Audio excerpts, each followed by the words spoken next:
with Angela Yee. I'm Angela Yee, and Jasmine from the JasmineBrand.com is here. I'm not just any brand. I'm my own brand. What I love is Jasmine's always working, so she's always updating every story that we have. Like, did you see this? Did you see this? All morning, and all afternoon. All right, well, let's start off with Anita Baker. Okay. Now, this story's been ongoing since Babyface was supposed to be opening up for Anita Baker in Newark, New Jersey. But then there were some delays, some technical issues. He didn't end up performing at all. And I feel like that's when things started falling apart, right? So after that, Babyface went on social media to apologize to fans at the Prudential Center who was waiting.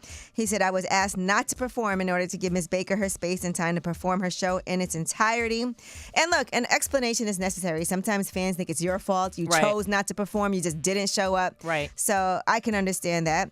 Now, Anita Baker has since gone online and said, Kenny's crazies are online bullies at Babyface. Please call off your fans. I have been only kind and supportive of you as the special guest support on my tour. That does sound a little shady. It sounds a lot of shady.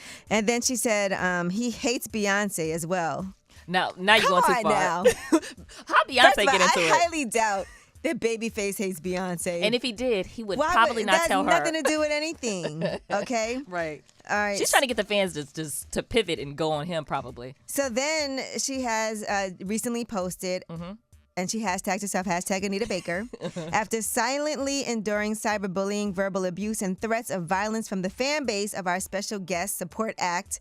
In the interest of personal safety, I will continue the Songstress tour alone. Appropriate refunds will be made. Blessings. Okay, well, we know where she stands. Yes. I mean, the thing is, they're both legendary. Babyface is legendary. Anita Baker is legendary. Right. So she'll be fine going on tour, on her own. They go way back. You were about to say, but what? Yeah, but I just don't understand how things fell apart like this. Escalated all from like that. One instance. Because I'm sure behind the scenes there's something going on. I interviewed Babyface not a long time ago, a few months ago, and he was talking about how he initially wrote for Anita Baker and how she was quite the character. Well, here we see it. All right. And sometimes, look, that could not take away from your talent, what a great performer you are, but some people, maybe you just like, all right. Yeah, we didn't know she was. We don't know. We didn't know her personality like this until she hopped on Twitter. So. All right, now Shannon Sharpe, as you know, is leaving Undisputed after his contract buyout, and his Club Shay Shay podcast will also not be part of Fox Sports anymore. Now he's been with Skip Bayless since the show launched in September of 2016. So there's been some moments where people felt like they really don't F with each other. Yes. But Shannon Sharpe's last show, it felt like he really did pay homage to his partner and is going to miss him. He's going to miss Skip Bayless. Here's what he said. Skip Bayless, you fought for me, bro. I'm here because of you. You've allowed me to share the stage with you. You've allowed me to share the platform. The opportunity that you gave me to become what I became, I'm forever indebted to you. I'll never forget what you did for me. You've helped me grow more than you ever know. All I ask is when you lay your head on that pillow at night, I gave you everything I had. Oh, that's so thoughtful and kind and sweet and honest. Yeah. Oh. I'm going to miss Shannon on there. Well, he's got his own thing going on. And, just recently Dwyane Wade was on his Club Shay Shay. And he was clarifying the 50-50 comments that Gabrielle Union previously made, where she was saying that with their finances, split everything 50-50. And here's what he had to say about that.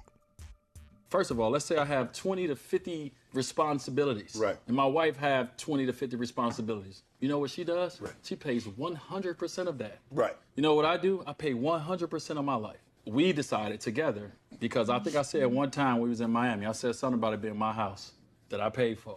My wife looked at me, she was like, you will never say that to me again when it's something that we share. And so my wife was like, when we moved to LA, I got half on it. You will never say my house again. Ooh, I'm not mad at that. Me either. And that is one thing they tell you as a couple. If y'all live together, even if you never want to feel like this is my house. And after that, some things you'll never forget. Listen, I don't blame her. I paid my half. This is our house. All right. And Marcus Jordan and Larsa Pippen are launching their podcast together. So shout out to them. It's on iHeartRadio on their podcast network. Well, I guess I could say our podcast network up here at iHeartRadio. So you guys can subscribe to that and listen. It's called Separation Anxiety. Interesting title. It's not a game. Y'all got to stay together now because y'all got a podcast together. Yeah, I wonder if they're going to have any guests, and if so, who will be the first guest? Well, actually, Marcus Jordan asked me already if I would be a guest. Of course you will. So, yeah. All right. Well, that is your Yee Tea. And when we come back, we have the CEO and founder of Black Girl Sunscreen, Shantae Lundy, joining us. I love that girl. And then after that, we also have Pink Pantheress coming on the show today, which I was really excited about, but not as excited as my goddaughter. She came up here and her ponytail fell out. She was so excited. It's Way Up with Angela Yee. Way up.